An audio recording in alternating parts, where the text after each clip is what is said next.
নাম বলতে সমস্যা কোথায়? আপনি নাম বললে সমস্যাটা কোথায়? আপনার নাম আমি যদি কোনোদিন আমার নাম বলি, আপনার বাসায় আপনার সামনে কাইকে বলবো। আমার বাপ যদি আমাকে জন্ম দিয়ে থাকে, বাংলাদেশ আওয়ামী লীগ আবার ফিরবে এবং ভয়ঙ্কর হবে। এই জামাতের যত বংশ বীজ আছে না, তত বীজ আছে না, আমরা তো ইন্ডিয়া ভাইয়া আসতে পারছি। এই জামাতের যারা বীজ আছে এরা তো পাকিস্তানও যেতে পারবে না। পাকিস্তান যেতে হলে তো ইন্ডিয়া পাস করে দিতে হবে। হ্যাঁ, ইয়ারাও যেতে পারবে না, কোনো দিক দিয়ে যেতে পারবে না। কোথায় যাবে? হ্যাঁ, আমরা তো সবাই বেঁচে আছি।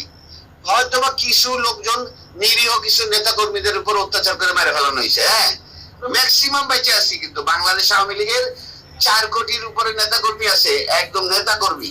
এর মধ্যে হয়তো বা 50 লাখ মারতে পারবে, 3.5 কোটি বেঁচে আছে। কোথায় যাবে?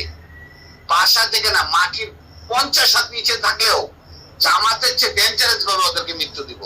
ওরা কি মারছে? ওরা হচ্ছে ভয়ঙ্কর ভাবে মারবো। এটা প্রশাসনের লোক হোক, আর্মির লোক হোক, আর ওই রাজনৈতিক নেতা কর্মী হোক, কাউরে মাফ করবো না। মনে রেখেন আপনি ওসি সাহেব।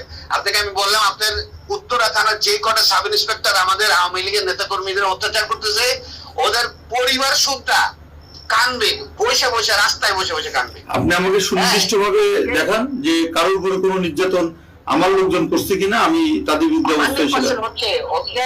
শোনেন, আমরা কোন অত্যাচারিত হয়ে আপনার মতো একজন থানা ইনচার্জকে ফোন করে এই রাত 1টা বাজে আপনাকে ফোন করে এত ডেসপারেটনেস কথা বলতেছে, আপনি বুঝতে পারতেছেন না আমাদের ওয়ালে কতটুকু পিঠ থেকে গেছে। হ্যাঁ, আমরা কিন্তু মার্ডার মামলার আসামি, 47টা মার্ডার মামলার আসামি। জানিও না কয়টা মার্ডার করছি। হ্যাঁ, আমি কিন্তু জানিও না যে আমি কয়টা মার্ডার মামলা করছি। কিন্তু আপনারা আমাদের নামে একটি মামলা, আপনার একটি মামলাও কিন্তু পুলিশ বাদী মামলা না। ওসি সাহেব, পুলিশি মামলাগুলো নিছে বিনা তদন্তে। হ্যাঁ, একটা আইন কাঠামোতে কোনোদিন বিনা তদন্তে কোনো মামলা হয় না। আপনার পুলিশ এতগুলো মারা গেল, কই আপনার তো একটা মামলা ফাইল করতে বলেন না আজ পর্যন্ত। ওসি সাহেব, এটা তো আমাদের ব্যর্থতা। আপনাদের চাকরি করা উচিত না। এটা সত্য, এটা সত্য।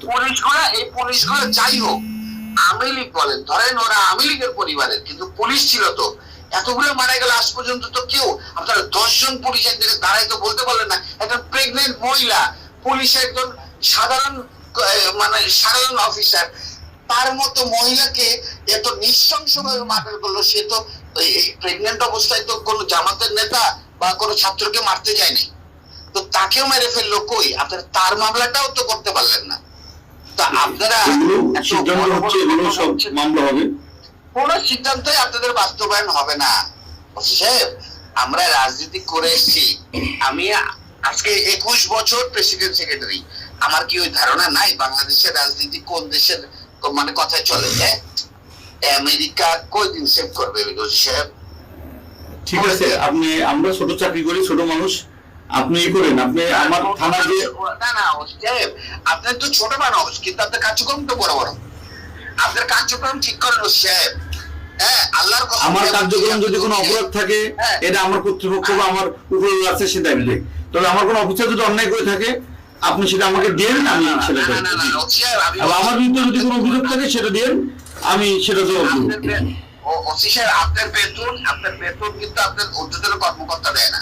আপনার বেতন কিন্তু বাংলাদেশ গণপ্রজাতন্ত্রী সরকার, বাংলাদেশ প্রজাতন্ত্রী সরকার, মানে আমি যদি কোনো আপনি 10 মিনিট কথা বললেন আমার সাথে, এর মধ্যে যদি একটি অভিযোগ আমার বিরুদ্ধে দেখান যে আপনি দেখাতে পারছেন কিনা, এভাবে বলে কথা বলতে হবে না। আমি আপনাকে প্রমাণ, আপনি পরিচয়টাও দেন নাই, আপনি পরিচয়টাও দেন নাই। আমি আপনাকে আমার সম্পূর্ণ ডিটেইলস বলছি, শুধু নাম বলি না।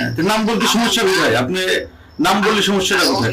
আপনার নাম আমি যদি কোনোদিন আমার নাম বলি, আপনার বাসায় আপনার সামনে কাইকে বলবো। আমার বাপ যদি আমাকে জন্ম দিয়ে থাকে, আগামী 2 মাসের মধ্যে যদি আপনার কার্যক্রম এরকম থাকে, আপনার বাসায় আপনার সামনে যদি না বলতে পারি, আমার বাবা আমার জন্ম দেয় নাই। ঠিক আছে, আমি অপেক্ষায় থাকলাম, আপনি আসেন। হ্যাঁ, আমি আপনাকে মনে রাখেন, আপনি আরেকবার আরো যদি এরকম আপনার কার্যক্রম চলে, আগামী 2 মাসের মধ্যে আপনার সঙ্গে আমার একদম সরাসরি দেখা হবে। এবং আমার নাম আপনি যদি সরাসরি আপনার মনে না থাকে, আমার বাপ আমার জন্ম দেয়নি। ঠিক আছে, আপনি আসেন, 2 মাস আর্মির হেল্প নিয়ে আপনি ওসি সাহেব, যদি আপনি